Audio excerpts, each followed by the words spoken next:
Katanya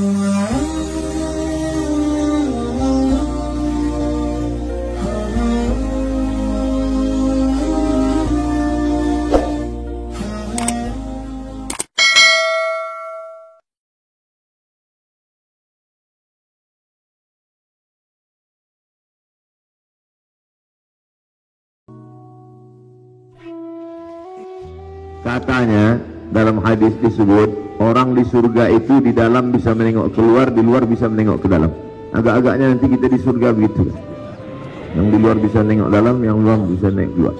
Cuman karena kaca ini bukan kaca surga, jadi agak-agak gelap sedikit.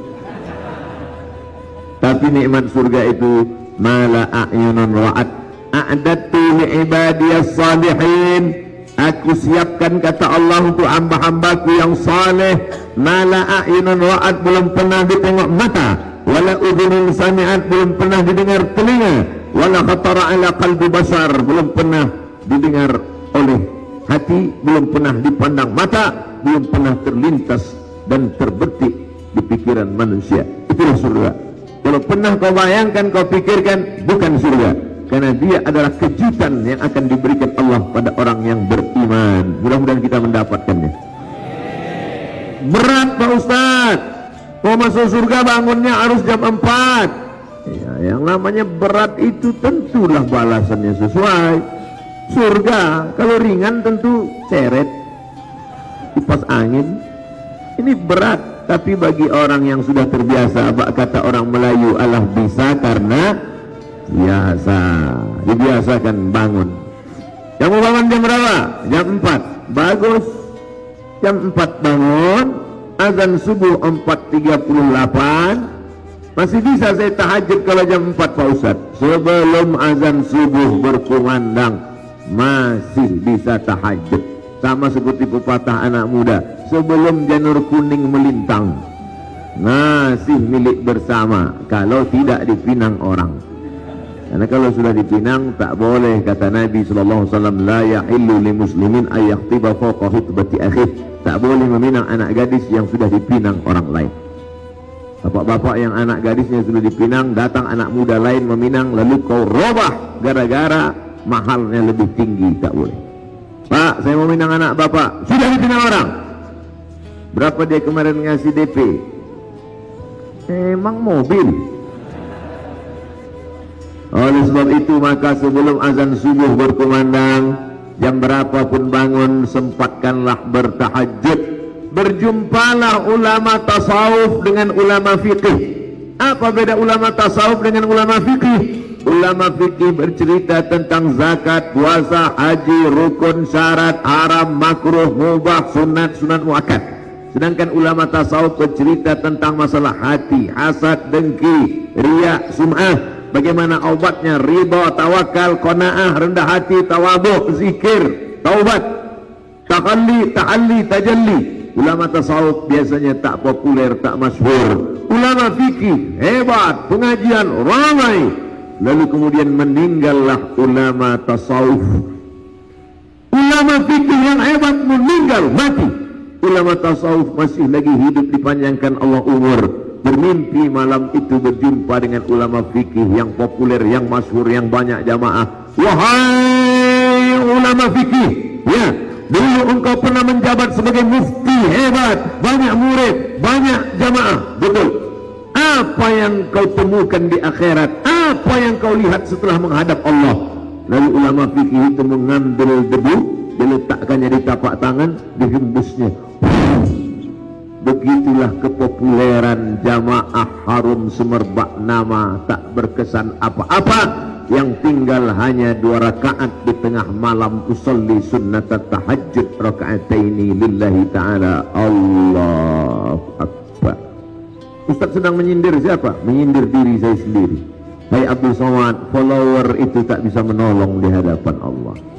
Hai Abdul Somad, viewer tak dapat membantu di hadapan Allah. Maka bangkit bangun di tengah malam, wa minal laili, dan dari sebagian malam, fatahajjad, tahajjad, lawan tidurmu, lawan kantukmu, bangun dan bangkit tengah malam. Beli jam waker, pulang dari sini singgah ke toko jam, beli. Pak, ada jam Jam yang model apa? Yang kira-kira 10 menit tak bangun bisa menyipak.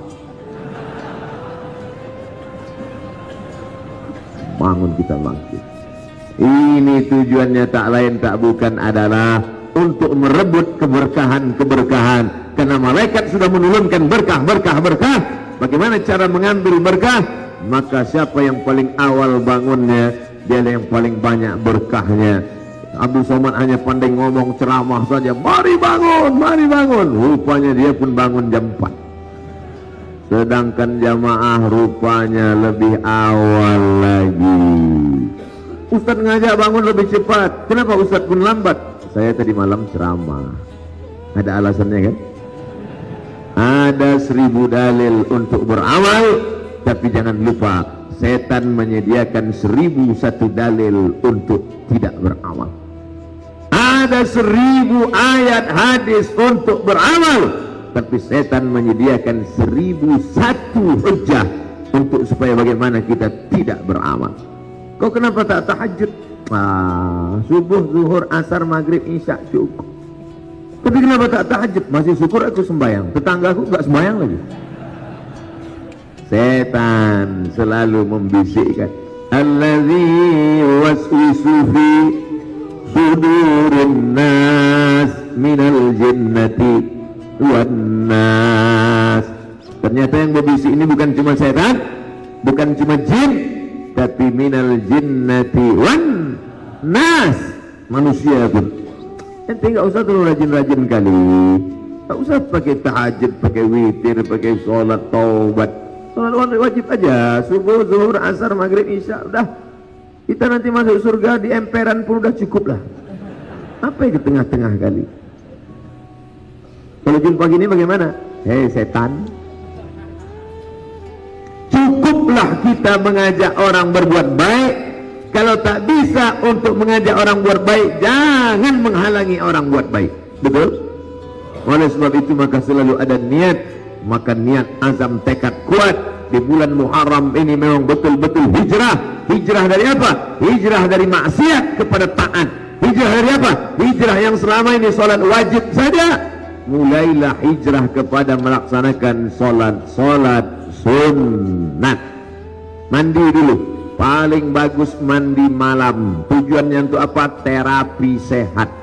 Tapi katanya Pak Ustadz, mandi malam itu nanti kena penyakit rematik, sakit tulang. Itu kalau malamnya habis maghrib. Bahkan ada sebagian orang habis maghrib mandi kulitnya biru-biru, dicubit setan. Tapi kalau mandinya sudah lewat jam 1 malam, itu justru terapi kesehatan bagus, segar, air dingin. Jam 1, jam 2, jam 3, jam 4 sampai menjelang subuh, bagus. Dan manfaatnya lagi, innal malaikata tata'adza, sesungguhnya malaikat tersakiti dengan bau. Makanya kata Nabi, man akala basalan au thawman falyatazil masjidana hadza. Siapa yang makan bawang merah, makan bawang putih, jangan dekat-dekat masjid kami. Kenapa? Karena malaikat tersakiti dengan bau bawang itu. Habis makan bawang merah, bawang putih, masuk masjid, binas, malikin masuk. Kawan di sebelah sholat, Allahu Akbar, nampaknya bawang. Oleh sebab itu maka tadi sebelum sholat sunat qabliyah, saya sholat sunat qabliyah, usolli sunnatas subuhi rak'ataini qabliyatan. Mau usolli, saya tengok Habib di sebelah naik ke atas, sebelum angkat tangan beliau ambil siwak. Sunnah. Laula an asyqa ala ummati, kalaulah tidak memberatkan bagi umatku, la amartuhum bisiwak, kusuruh mereka bersiwak inda kulli salah. Setiap mau salat siwak, setiap mau salat siwak. Saya salat di Masjid Indragiri Hilir. Setiap saya ke masjid itu, kebetulan dari Dewan Juri Musabaqah Tilawatil Quran. Apa kata imamnya? Luruskan shaf, luruskan shaf. Sekarang barulah ditulis di baliho, ajak anak Anda gosok gigi 3 kali sehari. Makan pagi, makan siang, makan malam. 14 abad yang lalu Sayyidina wa Maulana wa Syafi'ina Muhammad sallallahu alaihi wasallam sudah mengajarkan tidak pakai baleho, karena waktu itu belum ada digital printing. Sudah mengajarkan kami umatnya setiap mau sholat bersiwak gosok gigi, maka gigi yang paling bersih di dunia adalah gigi umat. Kenapa ragu? Berarti tak gosok gigi. Gigi paling bersih adalah umat Rasulullah sallallahu alaihi wasallam. Bangga kita. Ketika zaman itu umat primitif, tidak mengenal air, tidak tahu bersuci. Seandainya Nabi Muhammad SAW itu tinggal di tepi sungai Gangga, atau Nabi Muhammad itu tinggalnya di tepi sungai Nil, tidak heran karena banyak air. Tapi dia tinggal di kota Makkah Al-Mukarramah. Belum pernah saya tengok sungai di Makkah. Tapi yang diajarkannya mau sholat, wudhu pakai air. Maaf cakap, mandi wajib pakai air, mandi hari Jumat sunat pakai air, di tempat yang tak ada air. Menunjukkan agama Islam bukan agama budaya, bukan agama yang dilahirkan oleh pikiran, tapi dari mana? Tanzilal azizir rahim, turun dari Allah subhanahu wa ta'ala. Ini memperkuat keyakinan keimanan kita. Kenapa mesti pakai kayu siwak? Ada orang mengatakan pakai kayu siwak karena ujungnya ada sabut-sabutnya. Kalau ujungnya pakai sabut, lebih banyak lagi sabutnya, sabut kelapa. Oh, karena di Makkah tak ada pokok kelapa, pakai rotan. Kenapa mesti pakai kayu siwak? Setelah diteliti, rupanya di dalam kayu siwak itu ada manfaat-manfaat lebih dari 100. Menghilangkan bau mulut, menghilangkan ulat gigi. Ulat-ulat gigi itu tak nampak, dia masuk ke gigi. Dan salah satu yang ditakuti ulat gigi adalah kayu siwak. Makanya yang ada giginya sakit, nah, tunjukkan kayu.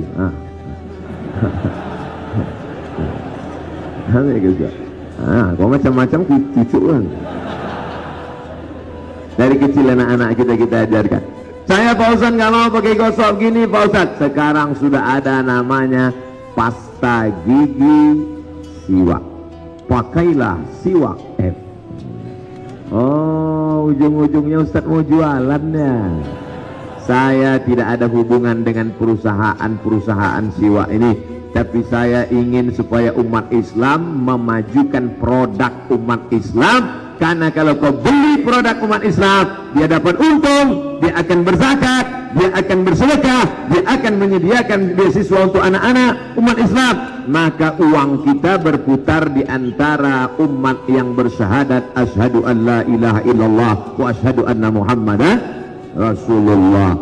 Kalau satu kali pakai pasta gigi, kira-kira kalau sekali oles pasta gigi itu pagi berapa ya? Karena kita, sebetulnya agak mahal nih, tapi karena kita udah lama berkawan, 100 rupiah aja lah. 100 rupiah. Satu kali oles 100 rupiah. Kita penduduknya Bangka Belitung ada, anggaplah 1 juta. Satu kali oles 100 rupiah kali 1 juta penduduk. Berapa? Memang kalau pagi payah ngitung memang. Saya ulang sekali lagi. Satu kali oles sapu pasta gigi, sikat-sikat gigi 100 rupiah, kita penduduk ada 1 juta, maka sekali oles serentak orang Bangka Belitung mengoles 100 juta. 100 juta sudah bisa buat satu kelas. Jadi dalam 1 bulan sudah ada 1 juta sebulan 3 miliar uang umat Islam dari sekali oles. Makanya besok pakai siwak, maka uang beredar di antara umat Islam. 3M itu kalau dibelikan cincau, masukkan ke kolam berenang kita ramai-ramai. Menyelam sambil minum cincau lah. Orang minum air. Saudara yang dimuliakan Allah SWT, jangan bayangkan sekarang menetes air liur. Saudara yang dimuliakan Allah Subhanahu wa ta'ala, maka kita ikuti sunnah tahajud malam. Nabi tidak pernah meninggalkan tahajud. Hadis riwayat Sayyidatuna Aisyah radhiyallahu anha, Nabi tak pernah meninggalkan tahajud. Satu riwayat menyebut 11 rakaat, satu riwayat menyebut 13 rakaat. Tidak ada ikhtilaf. Yang mengatakan 11 rakaat, 8 rakaat tahajud, 3 rakaat witir. Yang mengatakan 13 rakaat, 8 rakaat tahajud, 3 witir, dimasukkannya qabliyah subuh. Karena qabliyah subuh itu juga masuk dari bagian salat malam, maka qabliyah subuh itu utama. Rakaat al-fajri 2 rakaat qabliyah subuh khairan minad dunya wa ma fiha, lebih baik daripada dunia dan seisinya. Bagaimana tahajud malam Nabi? Karena Rasulullah SAW yaqumu minal laili, Nabi kalau salat malam hatta tatafattar qadamahu, sampai bengkak kakinya. Nabi itu kalau salat malam bengkak kakinya. Saya semalam begitu sampai di Bangka Tengah, saya tengok kaki saya bengkak. Rupanya lama naik pesawat dari Pekanbaru ke Cengkareng, Jakarta, transit dari Jakarta ke Pangkal Pinang, naik mobil, turun darah ke bawah. Kalau di akhirat nanti ditanya, hai Abu Somad, pernahkah kakimu bengkak? Pernah ya Allah. Tahajud tidak. Kenapa kaki Nabi bengkak? Karena tegaknya lama. Kenapa tegaknya lama? Karena ayatnya panjang. Kenapa ayatnya panjang? Saya pun tak tahu. Ya Rasulullah, lima fa'alta hadza? Kenapa kau buat salat panjang lama macam ini? Qad ghafarallahu laka ma taqaddama min dzambika wa ma ta'akhkhar. Dosamu yang lalu sudah diampunkan Allah, yang akan datang sudah diampunkan Allah. Untuk apa lagi kau salat begitu lama? Ayatnya begitu panjang. Kata Aisyah, istri Nabi, ibu kita, Ummul Mukminin. Apa jawab Nabi sallallahu alaihi wasallam? Afala akuna 'abdan syakura. Aku ingin menjadi hamba Allah yang bersyukur. Harus betul hurufnya, bukan bercukur. Marilah kita bersyukur. Habis bersyukur. Bersyukur ternyata tak cukup angkat tangan Allahu Akbar. Apalagi sekarang banyak orang menyangka sudah cukup bersyukur dengan nyanyi. Alhamdulillah wa syukrulillah. Ustadz nyindir penyanyi opik ya? Enggak, saya dapat kabar katanya dia sedang datang lagi. Mudah-mudahan kedatangan para ulama, kedatangan pekerja seni, kedatangan seni-seni Islami itu bukan menjauhkan kita dari agama Allah, tapi justru meramaikan, mensiarkan, membangkitkan semangat. Tapi setelah mereka pulang, ustadznya pulang, penyanyinya pulang, maka tetap kita ngaji kepada majelis-majelis guru-guru kita yang sudah saya sebutkan tadi, alumni dari Yawan, dari Ahqaf, dari Tarim, dari Hadramaut, dari Al-Azhar, dari Barabai, dari Gontor. Semua kita ramaikan majelis-majelis ilmu insyaallah. Amin.